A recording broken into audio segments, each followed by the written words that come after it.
political focus today. Remember, the battle for Uttar Pradesh is slowly being built. About 6 months to go before really election season is upon us, but already Uttar Pradesh Chief Minister Yogi Adityanath is making his moves. His latest, the unveiling of a draft population control bill this weekend.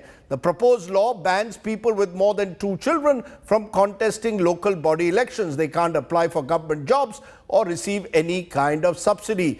Assam's BJP government has also moved in a similar direction. Now, this move is attracting criticism by those who are saying that it is designed in a way to divide and rule as a political ploy. What does that mean? Here's our report.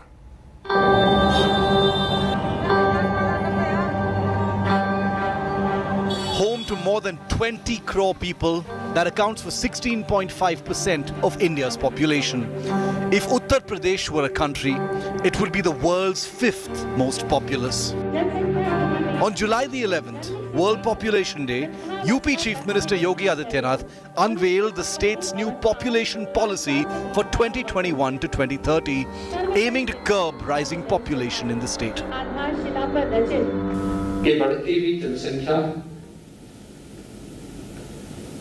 विकास में कहीं न कहीं बाधक हो सकती है और जिन राज्यों ने इस संबंध में अपेक्षित प्रयास किए उसके वहां सकारात्मक परिणाम भी सामने देखने को मिले हैं. The government's population control bill promises perks and incentives to government employees and citizens having no more than 2 children. Parents with 2 kids will get 2 additional increments during their entire service. They will be eligible for subsidy on purchase of any plot and house, rebates in taxes on water, housing and home loans. They will also get a 3% increase in the Employee Provident Fund under the National Pension Scheme. On the other hand, families with more than 2 kids will not be allowed to apply for any government jobs, cannot avail of benefits from any government welfare scheme. They will be banned from contesting the elections. With only a few months left for UP's assembly election, the opposition is calling the decision a poll stunt. Uttar Pradesh में इस समय चुनाव होने जा रहे हैं और इस उत्तर प्रदेश के चुनाव में ये फिर से विभेद पैदा करना चाहते हैं. ये बिल चुनाव की संध्या बेला पर क्यों लाया जा रहा है? Taking a dig at the new population bill, BJP ally Nitish Kumar said, if women are educated, the fertility rate will automatically go down. जनसंख्या नियंत्रण के लिए अगर आप सिर्फ कानून बना करके कोई उसका उपाय करेंगे, ये सभी ठीक से संभव नहीं है. जब महिलाएं पूरे तौर पर पढ़ी रहेंगी तो इतनी जागृति आती है, इतना कॉन्शसनेस होता है कि अपने आप प्रजनन दर घटेगा. तो हम लोग तो इसी पर काम कर रहे हैं, लेकिन बहुत लोग लगता है खाली कानून बना देंगे और उससे हो जाएगा. तो वो तो अपना सोच है अपना. The UP Chief Minister is getting support from unexpected quarters. NCP Chief Sharad Pawar has said population control is imperative to sustain the nation's growth. While Assam has introduced a similar bill to check population, BJP MP Rakesh Sinha is introducing a private member's bill on family planning in the budget session. Critics have questioned the timing of the bill, saying the move is probably aimed at the Muslim community ahead of the state elections. Bureau Report, India Today. Let's list out the big questions at the very outset on this contentious issue. 2-child policy through legislation. Is it an idea whose time has come? Is the population policy in states like Uttar Pradesh and Assam being used as a political weapon?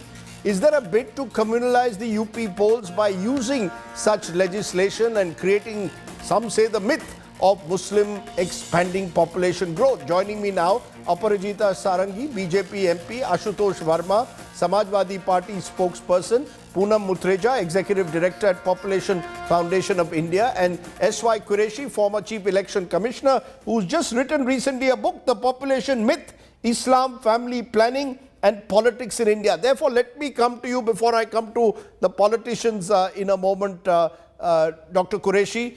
You seem to suggest in your book that this entire issue that Muslims are responsible for higher population is a bit of a myth. Do you want to specify and underline your basic thesis, which you claim is based on data? What is your primary data that tells you that those politicians who suggest that only a particular community is growing beyond the national average are wrong? Yes, I've tried to break not one or two myths, but several myths, mainly 5. First is that Muslims are responsible for population explosion. The answer is that yes, Muslims have the highest birth rate, no doubt. But the second highest birth rate is of the Hindus, which is what we all forget. Now, and there is hardly the great gap between Hindus and Muslims. For instance, Muslim acceptance of family planning is 45%, Hindus is 54%, whereas Sikhs are 80%. Now, with 80%, recently Prime Minister from the Red Fort said that less children means more patriotism. That means the most patriotic people are the Sikhs. But at the drop of a hat, we call them Khalistani. So now, if Muslims are the least patriotic because they have the least family planning, the second least is the Hindus with only 54%. So in fact, the impression created is in public mind, and I had the same myth in my mind, by the way, that if a Hindu family has 2 children, Muslim family will have 10 children or 8 children. But let me tell you, and I've shown it from Government of India data, at no point in time, the gap was more than 1 child, 1.1 to be precise, and which has now come down to 0.48 because Muslims are catching up family planning faster than the Hindus. Therefore, Muslims are being solely responsible for population explosion is wrong. Secondly, whether it is disturbing the population balance. Yes, there has been 3-4% increase of Muslim population in 60 years. And to say that they're just coming to a majority, they will capture power, it will, at the current rate, it will take 600 years. I got Professor Dinesh Singh, a former Vice Chancellor of Delhi University, to make a great mathematician, to make a mathematical model for me. How soon will the Muslims overtake? He says, forget about it, not in 1,000 years. So this is a myth because the gap was only 1%, and which is also going You're down. saying, let me for our viewers, sir, you're saying that the gap between Hindus and Muslims in terms of population rate was around 1%, and even that is shrinking. You're saying that not families, you're saying that the gap is shrinking between the two. Am I correct? Yes, but not 1%, one child. One child. One child. If Hindus have 2 children, Muslims have 2.5 children. That is the entire gap now. And at the peak, it was 2. If Hindus had 2, Muslims had 3. If Hindus had 5, Muslims had 6. The gap was only 1 child. So this gap has been exaggerated that every Muslim has, hum 5 hamare 25, hum 4 hamare 40. In fact, out of 138 crore people, let some people show me one family which answers the description, hum 5 hamare 25, one family in the entire country. So this is the lie which has been spread deliberately to create fear among the Hindus that Muslims are going to overtake. And which is why this bill becomes a suspect because of the timing. Yeah. Right. Okay. So you made your point. You're trying to bust the myth. You're trying to bust the myth of a population explosion. Yes. Yes. You're trying to bust that myth. Let me. I'll come back to you, Dr. Qureshi, in a moment. I'll come back to you in a moment. You made your principal point that this is a myth to suggest that Muslims are, in a way, contributing to population growth, because essentially you're saying family planning now is being practiced by both. Muslims are still slightly ahead of Hindus, but not by the kind of by the numbers that are being suggested at times by our politicians. In a way, Poonam Muthreja, is it true, therefore, that legislation is required? There will be those who will say that you need some legislation to try, as China attempted. It was coercive in China, the one-child family norm, but many believe for a while it was successful. Eventually, the Chinese have had to also review and relook at it. Do you believe in the Indian context legislation can work, or as Nitish Kumar today says, this cannot be done by law, this needs to be done by awareness?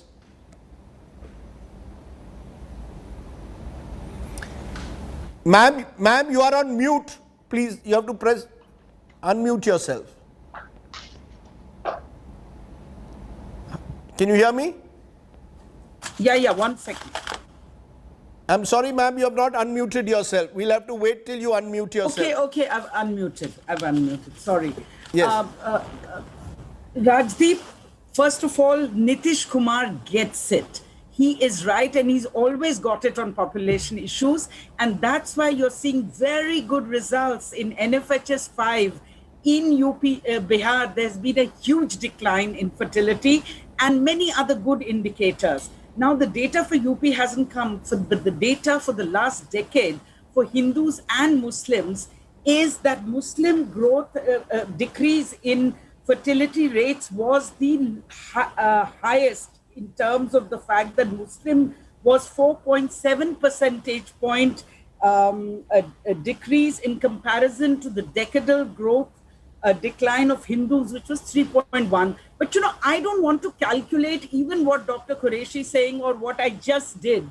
I want to say that Hindus and Muslims or Christians, if there is parity for income, low literacy, they will have the same number of children. There's one difference, children, Dr. Qureshi, I think actually is going to be misused. It's good way to look at data, but it's going to be misused by our politicians.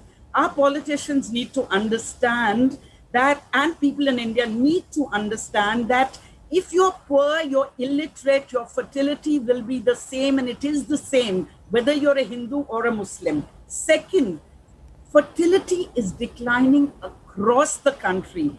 And UP, if you look at NFHS hasn't come out 5, NFHS 5 hasn't come out, and it was 7 years ago. But if you look at NFHS and do a calculation, and it's going to come out next month, their fertility rate is going to decline to 2.5 in UP. And there is a calculation by a commission that was set up of experts, which shows by the Ministry of Health and Family Welfare that UP population rate is going to be 2.1, which is replacement level in 2025. Why are they panicking? I don't understand. So are you telling me, Poonam Muthreja, that the direct link in this country is essentially between literacy rates and population growth? So in every state, and poverty. And poverty. In So all the states. Yes. But what you're telling me is that you believe that Uttar Pradesh has actually made gains and will come to 2.1 replacement level by 2025. So you're saying there is no need for a law, just expand, just ensure higher incomes and just ensure better levels of education. No, two more things UP needs to do. UP has an unmet need of 18.1%, and I'm giving you government data, by the way. I'm not giving you any manufactured or non-government data. So the UP government has access to that data, and the unmet need for family planning, which is women who wish to have fewer children or families who wish to have fewer children, do not have access to family planning. And I'm again talking about the poor and the poorest in the most remote areas. So 18% of the fertility is unwanted.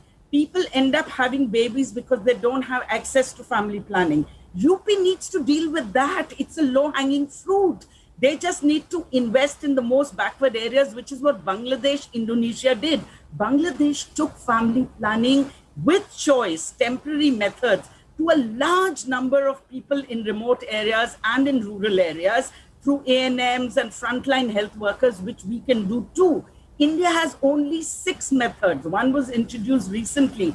The main method is a permanent method, which is sterilization, which is used by women. Women who get sterilized in India, 77% of them have never experienced family planning. In India, there are 16 million abortions. Why? Because it is a proxy for contraception. Women risk their lives to go to back alleys and have abortions because they don't have access to family planning. Why aren't we looking at that when government itself has the data? Finally, I want to just quickly comment on Assam and Lakshadweep, where they are bringing, Assam has brought a 2-child norm. Do you know what the fertility rates there are? 1.9 as per NFHS 5. And in Lakshadweep, it is 1.4. So this is completely unacceptable, unnecessary, irrational, and does defy every bit of evidence and data. And states like Kerala, Tamil Nadu, many other states have have had fertility decline rapidly without doing anything coercive. Why do something coercive which will not work, which will have outcomes like high sex ratios? Let me, ma'am, you made your point. I need to take that to Aparna Sarangi. Aparna Sarangi, you've heard people who are working in the field as well as someone who's a former IAS officer like Dr. Qureshi is saying, look, this is not the way to do it. Why do you need coercive measures to enforce a two-child family norm? Literacy is the better way out. Raising income levels is the way out. And you do it 6 months before an election and seem to be suggesting, creating a dog whistle that look there, the Muslims, they are the ones who are procreating, when actually data doesn't show that anymore. Rajdeep, I am Aparajita, I am not Aparna, so kindly correct yourself. Yes, Aparajita, yes, go ahead.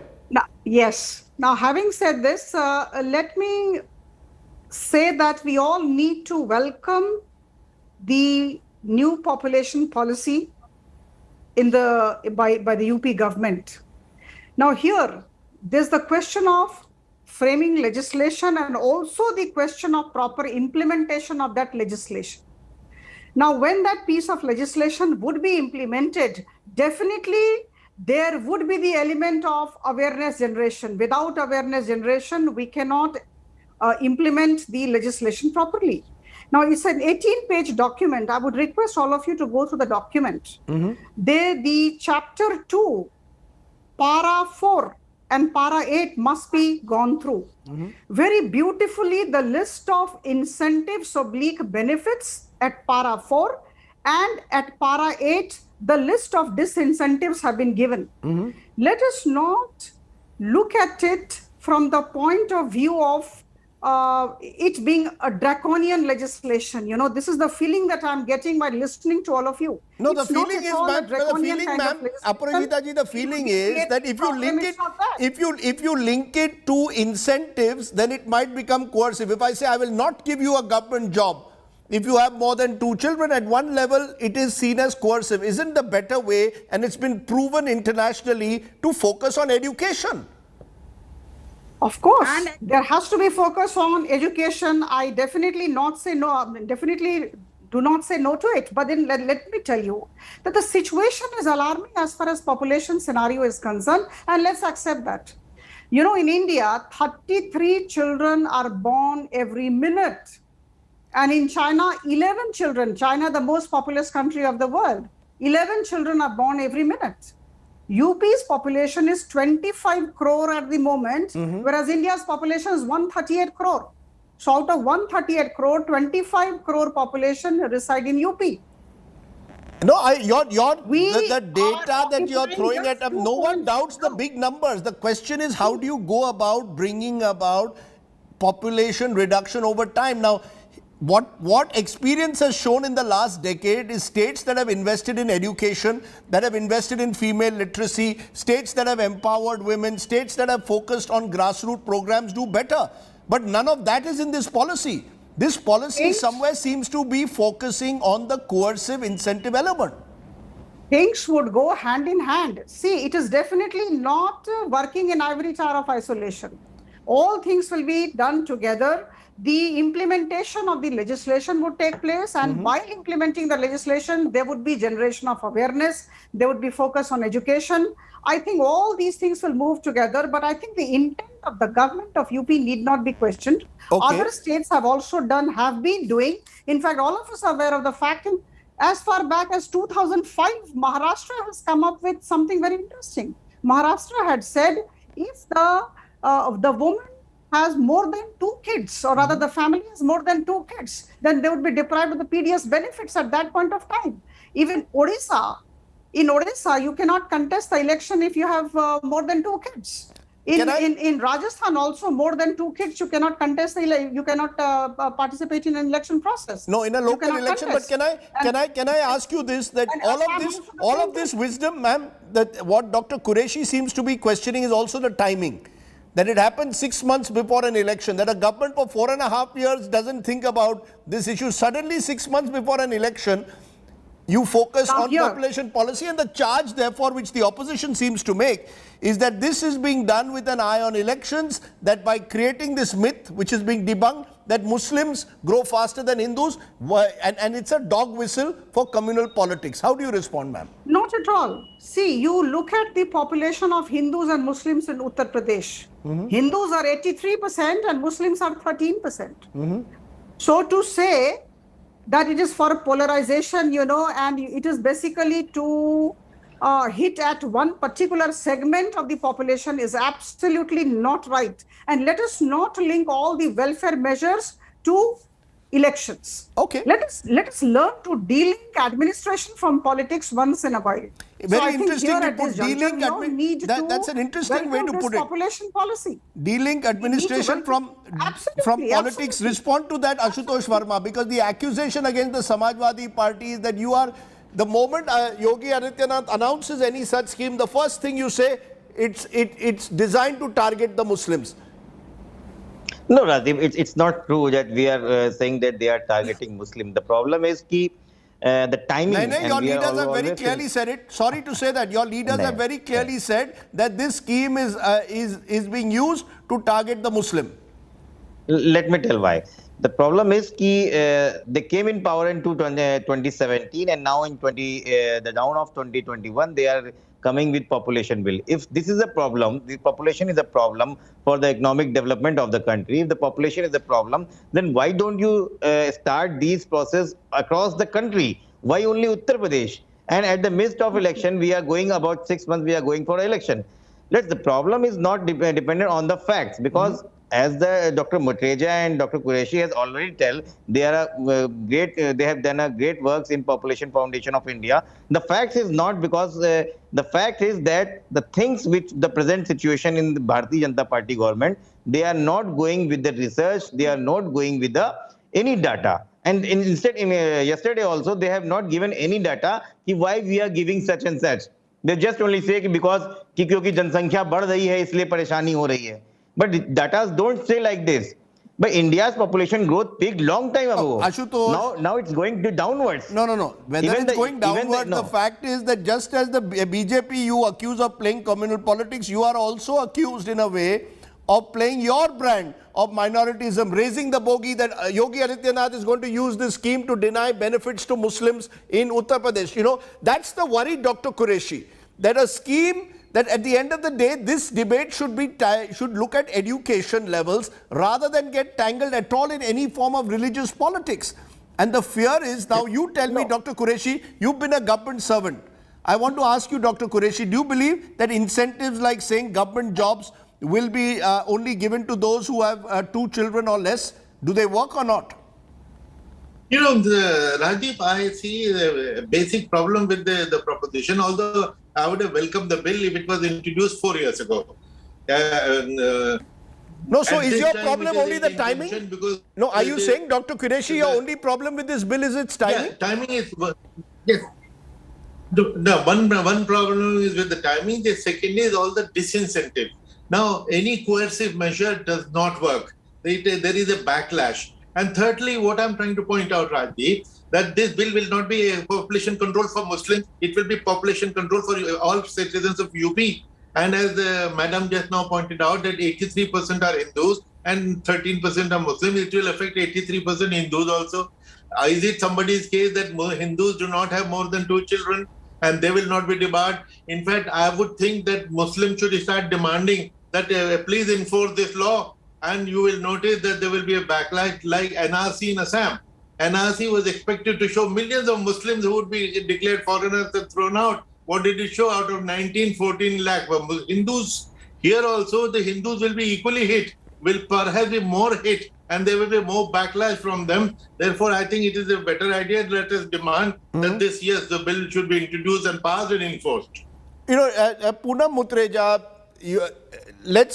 are you telling us again through studies that all these forms of incentives and disincentives, Aparajita Sarangi is right, several other states have also attempted it. There have been attempts made to deny, for example, that you cannot contest in local elections if you have more than 2 children. Are you telling me this scheme of incentives, disincentives doesn't work? That there is only one magic formula for this, which is female literacy? or literacy in general and raising incomes?